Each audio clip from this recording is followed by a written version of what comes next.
Nem toda fome é carência. Há uma fome escolhida, cultivada e que disciplina, purifica e promete salvação. Se comer pode ser pecado, então não comer pode ser virtude. Mas o que significa recusar o alimento? E como a fome, longe de ser apenas necessidade biológica, tornou-se instrumento de poder, disciplina e governo das almas. Investigar a história do jejum e do ascetismo alimentar é compreender práticas que atravessam religiões, culturas e séculos, transformando a ausência da comida em experiência espiritual. A história da alimentação não se ocupa apenas com aquilo que se come, mas também com tudo o que se deixa de comer, sejam por motivos filosóficos, políticos, sociais, econômicos ou, evidentemente, religiosos. O jejum, entendido como restrição voluntária de alimentos, aparece em diversas culturas como prática ritual, terapêutica e espiritual. Diferentemente da fome involuntária, marcada por projetos de escassez e desigualdade social, o jejum religioso é uma forma orientada por sentido. Antes da Revolução Agrícola, no Neolítico, por volta de 10.000 anos antes de Cristo, os humanos jejuavam involuntariamente devido à escassez de alimentos, adaptando o metabolismo a períodos sem comida. Mas o jejum como símbolo de devoção e ascetismo não nasce da falta, ao menos não da falta material, mas de um entendimento dialético que contrapõe carne e espírito, prazer e virtude, excesso e ausência. Nessa consciência, o corpo é transformado em linguagem. O estômago vazio passa a dizer algo sobre a alma. O jejum é um hábito com raízes profundas, remontando pelo menos ao Antigo Egito. Naquela época, a prática de jejuar por alguns dias era uma condição para aqueles que desejavam ser iniciados nos mistérios dos deuses Ísis e Osíris. Siddhartha Gautama, o Buda histórico, experimentou o jejum extremo, mas logo o rejeitou, visando atingir a iluminação através de seu caminho do meio, focado em abstinências moderadas. Além disso, a Bíblia registra numerosos exemplos de jejuns voluntários realizados por diversas figuras, desde Moisés até Jesus Cristo. Na Antiguidade Clássica, como vimos em episódios anteriores, a alimentação fazia parte da arte dietética de viver bem. Para gregos e romanos, controlar o que se come era parte do cuidado de si. Como analisa Michel Foucault no segundo volume da História da Sexualidade, O Uso dos Prazeres, o corpo era objeto de uma ética da moderação entre os antigos. Todavia, com o avanço do cristianismo, ocorreu uma mudança decisiva. O que antes era cuidado de si torna-se renúncia de si. O alimento, regulado pela medida individual, visando a edificação da própria vida como obra de arte, passa a ser suspeito. O prazer à mesa já não é apenas questão de equilíbrio individual, mas de salvação estabelecida dogmaticamente na leitura das Escrituras ou pela tradição catequética. Logo, a fome e o não comer surgem como algumas das principais técnicas de purificação espiritual. Eu sou Felipe Daniel Ruzeni, pesquisador em História Antiga e Filosofia da Alimentação pela Universidade Federal do Paraná, e serei o seu comensal. Sente-se e sirva-se à vontade. O aperitivo de hoje é a história do jejum e do ascetismo alimentar. Para compreender essa transformação entre o pensamento clássico e a tradição cristã, é fundamental recorrer a outra ideia proveniente de Michel Foucault, a partir do conceito de poder pastoral, desenvolvido em seus cursos no Collège de France. Inspirado na imagem do pastor e de seu rebanho, esse modelo de poder se caracteriza por um cuidado constante, individualizante e totalizante. A imagem do governante, seja ele um rei, um deus ou um chefe, como pastor, e dos homens como seu rebanho, é recorrente em várias tradições religiosas do Oriente Mediterrâneo. Embora presente no Egito, na Assíria e na Mesopotâmia, essa analogia se destaca, sobretudo, entre os hebreus. Talvez por isso se torne uma metáfora tão relevante no cristianismo embora fosse praticamente inexistente entre gregos e romanos. O pastor cuida de todos, mas também de cada um. Ele orienta, vigia, corrige, conduz. No cristianismo, esse poder se exerce sobre as almas e sobre os corpos. E entre os corpos, o estômago ocupa lugar central. Regular o que se come, quando se come e quanto se come, torna-se forma de governar comportamentos. Segundo Foucault, o poder pastoral é um poder de cuidado. O objetivo final dele é a salvação do rebanho, e para isso, deve ser individualizante na condução das condutas em direção a um lugar melhor. Não é o sujeito que pensa sua conduta. Sua conduta é pensada pelo pastor que o conduz à salvação. Assim, inscrevem-se regulações sobre as vontades, os desejos e os prazeres de suas ovelhas. O jejum, portanto, não é apenas prática espiritual, é também técnica de vida relacionada à salvação, à lei e à verdade. Salvação, pois as ovelhas trabalham em prol da própria alma em uma lógica analítica de méritos e deméritos.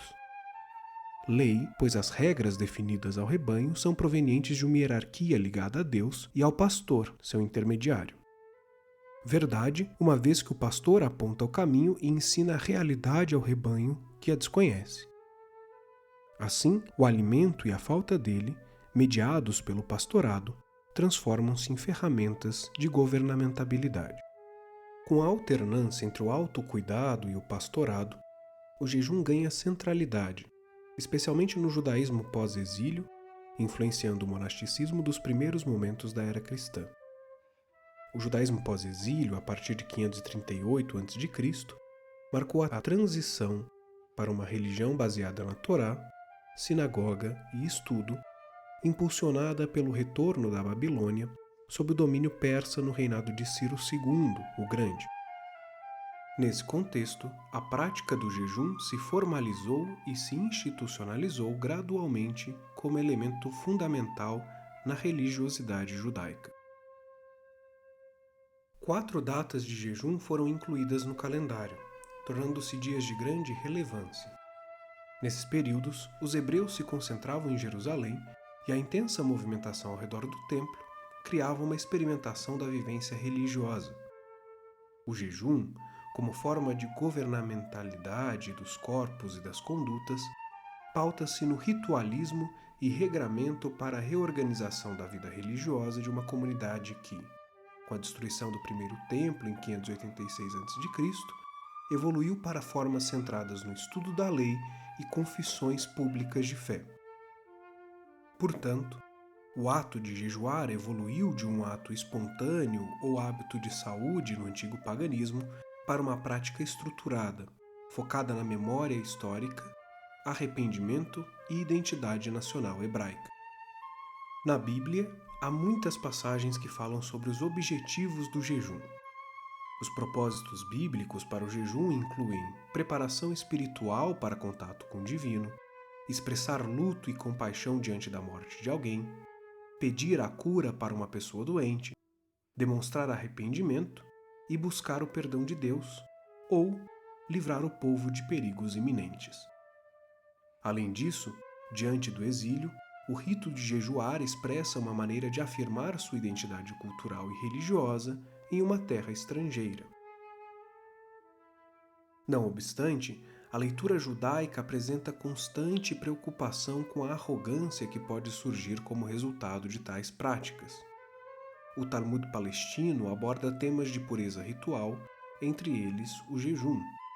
Assim, alude à história de um homem que recebeu de um anjo a visão do mundo vindouro, no intuito de compreender ideias de recompensa e punição. Ali ele encontra várias pessoas, incluindo Miriam, mulher que estava sendo punida por tornar público seus jejuns. A tradição rabínica expõe como o jejum, um ato de piedade, pode acarretar sérios riscos, visto que a pessoa que se envolve nesse comportamento pode ser tentada a exibir sua piedade aos outros. O receio dos rabinos é de que atos piedosos levem à arrogância pecaminosa. Mas os rabinos da tradição talmúdica não eram os únicos preocupados com a possibilidade de uma demonstração pública de piedade refletir em arrogância. Jesus, conforme citado no Evangelho de Mateus, após jejuar por 40 dias no deserto como preparação espiritual para seu ministério, enfrentando tentações e fortalecendo sua autoridade espiritual, defendeu uma outra concepção filosófica a respeito do jejum. Distanciou-se da prática como manifestação do que entendia ser um ritualismo vazio, focado na externalização. Assim, Jesus pede a seus seguidores que não demonstrem quando fizerem jejuns, mas que tão somente se prezem a uma relação íntima com Deus. De certo modo, Jesus retoma a crítica ao modelo de jejum ascético conforme apontado por Isaías em período anterior ao domínio babilônico, por volta do século VII a.C. No capítulo 58 do livro atribuído ao profeta, há uma forte admoestação ao jejuar como prática autocentrada e desconexa de questões sociais, históricas e religiosas. Para Isaías, mais do que um modo de barganhar com Deus ou demonstrar virtude, o jejum deveria ser caminho para resistir a situações de injustiça. Nesse contexto judaico de profundo valor simbólico do jejum e, simultaneamente, recorrente preocupação com seu desvirtuamento, que se desenvolveu a tradição cristã. Com o desenvolvimento histórico do jejum como prática cultural da identidade judaica pós-exílio e com as mudanças do pensamento sobre a ritualística dietética a partir do cristianismo, empreendidos tanto por Jesus quanto por seus apóstolos, com especial destaque a figura de Paulo, os primeiros pensadores cristãos muito refletiram diante da pergunta: qual o jejum que Deus quer? Em autores como São João Cassiano, o controle da alimentação é o primeiro passo na vida ascética. Um dos mais importantes teólogos da patrística e considerado um dos fundadores do monasticismo ocidental, sistema de vida religiosa baseada na renúncia ao mundo secular, o padre dedicou-se a escrever, entre outros tantos assuntos, sobre como os monges devem vigiar o apetite, pois o excesso à mesa abre caminho para outros pecados. O estômago torna-se porta de entrada para a desordem espiritual.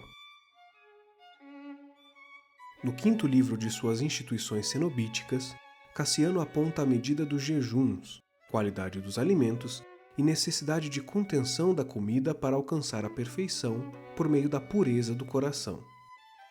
O jejum serve a um duplo propósito: santificar o corpo físico e preparar a mentalidade espiritual. Assim, ele limpa o corpo e disciplina a alma, auxiliando os fiéis a se concentrarem na transformação espiritual que os permite reforçar sua força de vontade e alcançar o divino. Cassiano nega uma regra uniforme para o jejum, mas afirma que nenhum deve comer até a saciedade. Em sua análise, a batalha espiritual dos religiosos tem início no estômago. O primeiro combate que devemos abordar é contra o espírito da gastrimargia, ou a concupiscência do comer. Em Sobre como os jovens devem ler a literatura pagã, São Basílio de Cesareia escreveu: Não sejamos, portanto, escravos do corpo, exceto aquilo que for completamente necessário, mas que se forneça o que há de melhor para a alma, como se a libertássemos de uma cadeia da comunhão com as paixões do corpo, ao mesmo tempo trabalhando o corpo para ficar mais forte do que as paixões, servindo ao ventre aquilo que for necessário e não o mais agradável. Note, portanto, como o disciplinamento alimentar é também um disciplinamento da alma. Por isso a imagem de que o corpo melhora sob a doutrina ascética é tão comum na literatura primitiva cristã. Em muitos casos, o ideal ascético se aproxima da privação extrema. Histórias de santos relatam jejuns prolongados, corpos enfraquecidos e experiências místicas associadas à fome. Mas tudo por um motivo espiritual bem definido. A ausência de alimento torna-se presença de Deus. O corpo que se esvazia abre espaço para o engrandecimento da alma. São Francisco de Assis era famoso por espalhar cinza sobre os alimentos que lhe era doado pela comunidade. Afinal, seria pecado considerar-se santo demais para a comida, incorrendo na soberba, e igualmente pecaminoso desfrutar do prazer alimentar, motor da gula. Nos séculos XIII e XIV, figuras como Clara de Assis e Catarina de Siena foram santificadas, inclusive por jejuarem tão severamente em comportamento de sacrifício e piedade que culminou em inanição auto-infligida e, em casos mais extremos, morte.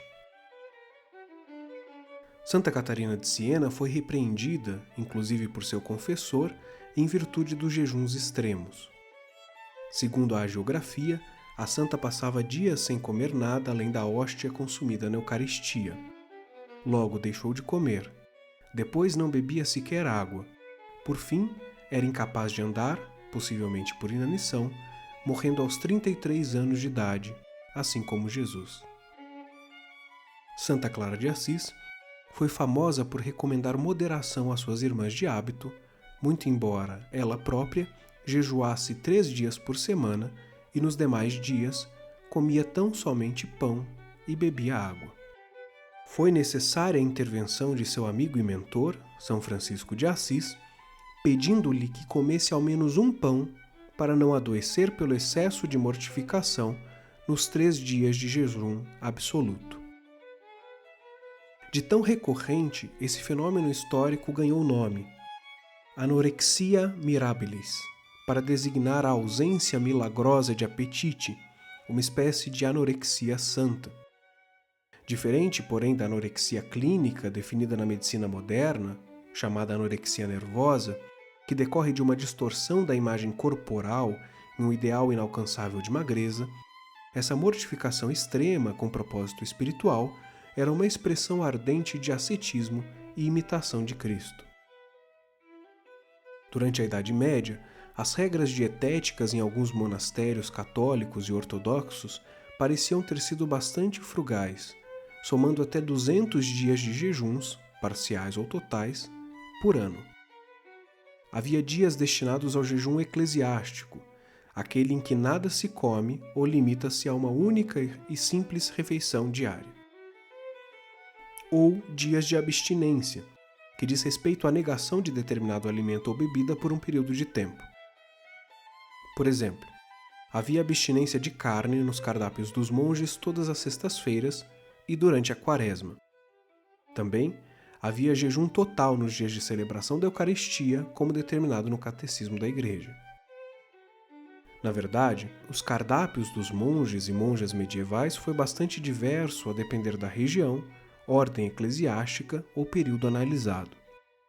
Também é possível observar variações nos padrões alimentares a depender da presença de pessoas cuja posição social exigia cardápios mais elaborados, como mosteiros que abrigavam nobres ou membros do alto clero, por exemplo. Alguns conventos apresentavam menus extensos e variados, com ampla oferta de alimentos. Outros, porém, registravam dietas muito bem controladas, com restrição de alimentos, porções e horários ao longo de quase todo o ano. No século XII, o mosteiro ortodoxo de São João em Pátimos, ilha grega no mar Egeu, local onde o evangelista ficou exilado e escreveu o livro de Apocalipse, possuía restrições alimentares severas. Segundo os registros, os monges faziam uma única refeição por dia e só consumiam alimentos crus, à base de frutas e hortaliças, além de pão e, por vezes, vinho e azeite. No século XV, o Real Monastério Católico de Santa Maria de Alcobaça, em Portugal, registrou a abstinência de carne durante 245 dias do ano, de azeite em 272 dias e jejum total em 125 dias ao ano. Com a modernidade, a prática do jejum foi ganhando espaços nas práticas de higiene natural, que viam abstinências como tratamento para doenças em associação à limpeza interna do corpo.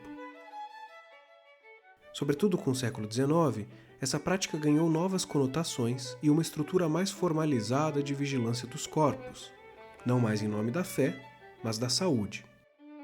O biopoder desenvolve mecanismos de gestão política da vida biológica dos sujeitos, de modo que a regulação dos desejos alimentares, atrelada ao poder pastoral, também assume forma na biopolítica moderna.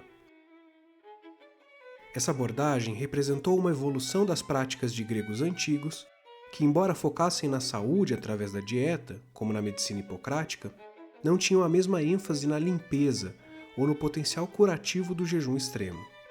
Os higienistas do século XIX ressignificaram o jejum, transformando-o em um princípio dietético para um tratamento terapêutico, associando-o frequentemente a outros elementos da vida natural, como ar fresco, banhos de água quente e exercícios. Em essência, o jejum passou a ser visto como um retorno a um estado mais puro e natural do corpo.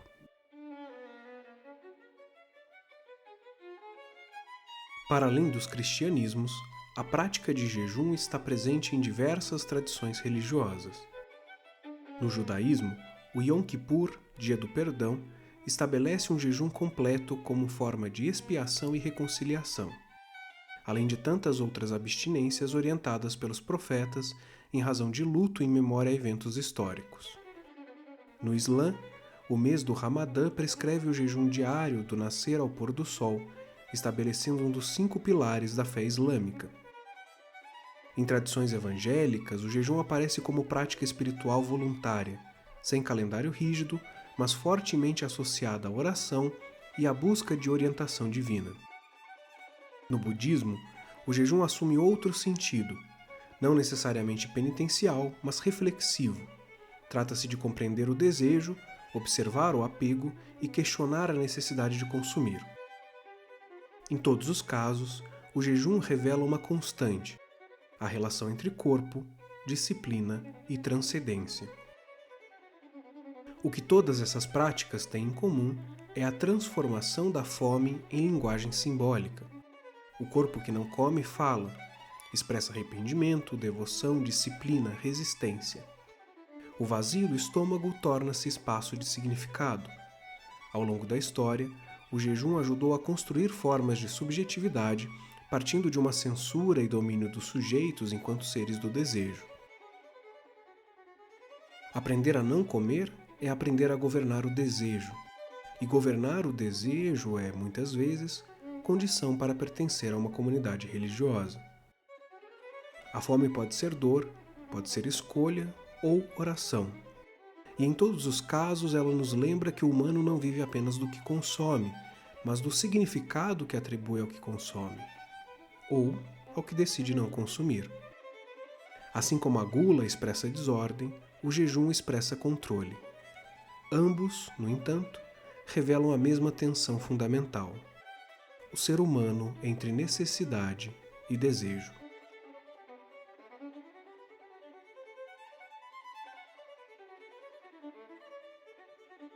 Chegamos ao fim de mais um episódio. Se você gostou, peço que curta, compartilhe e siga o Comensal Podcast para não perder os próximos episódios.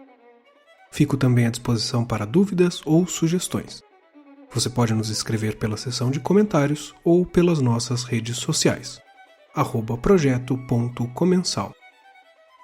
Lembrando que todas as referências e documentos utilizados na elaboração deste episódio estão disponíveis para consulta na descrição. Até o próximo encontro e obrigado por me acompanhar neste banquete.